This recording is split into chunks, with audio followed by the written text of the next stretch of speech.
Have you ever got to the place in your life that you've got a sense of realization? And that's where I am. In the past few days, I've realized that I've got to get unbelievably selfish. Years ago, one of my students, she said, the only thing that you care about, Carl, is the archaeology and then your children. And that really hurt. And if only I knew then what I do now know, is that I was putting everybody else first. The archaeology, I was doing that to teach people. The archaeology, I was doing that to do project work and walks and all the rest of it. I can remember most of the archaeological work I've ever done, I've done it for other people. For example, I've done excavations because I wanted to keep people busy. And then years later, I've got to, all that work I need to be able to get together and publish it, which is on me. And I've got to be able to publish that work now for me. Nobody else, for me, not for them, because they don't care, right? I did that work initially for them. They don't care, so I've got to do that work for me. So this is the realization. So then, what I've now got to think about is what I do with my acting. So I was on set yesterday, right?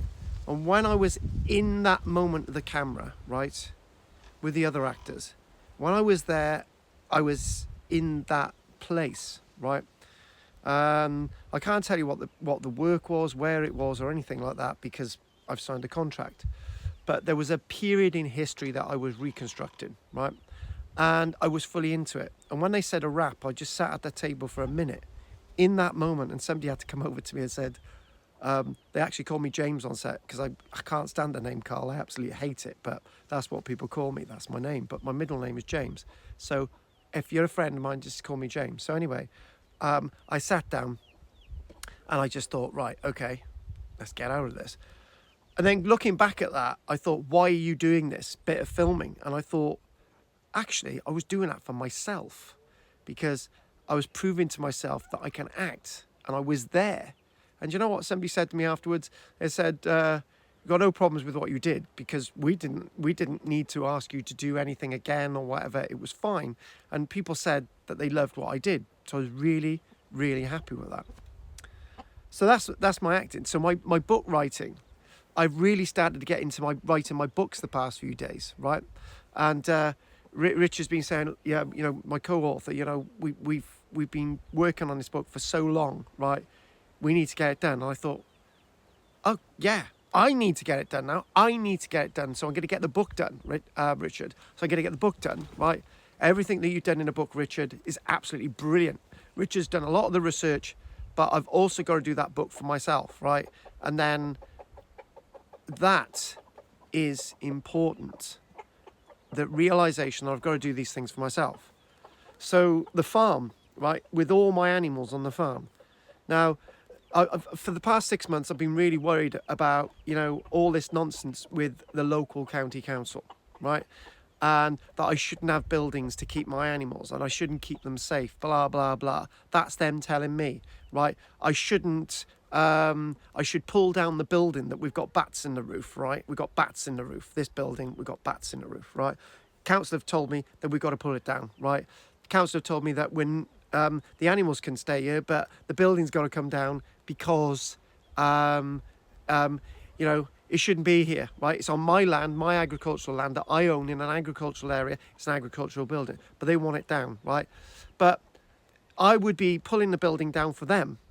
I've got to keep the building for myself to keep the animals safe. I've got to be able to keep those bats alive on the roof. The council want me to break the law to pull the building down to kill the bats. So that's probably going to be a prison sentence, right, for killing bats. I'm not going to pull the building down. I'm going to keep the building there for me to keep the bats safe, right? I'm not going to do it for anybody else. I'm going to do it for me to keep the bats safe, to keep the bats from being killed. So I've also got to keep my animals safe, alive and safe under the building so they can keep dry. So the animals are safe. They're alive. I've got to do that for myself. I'm not going to pull the building down for the council.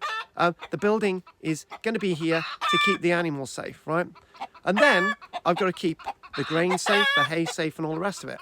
So that's the other realization on my agriculture, my farming, right? So I've got to keep everything safe. I've got to keep things safe, not being told to do something else. So those are major facets of my life, which I've got to keep intact, right?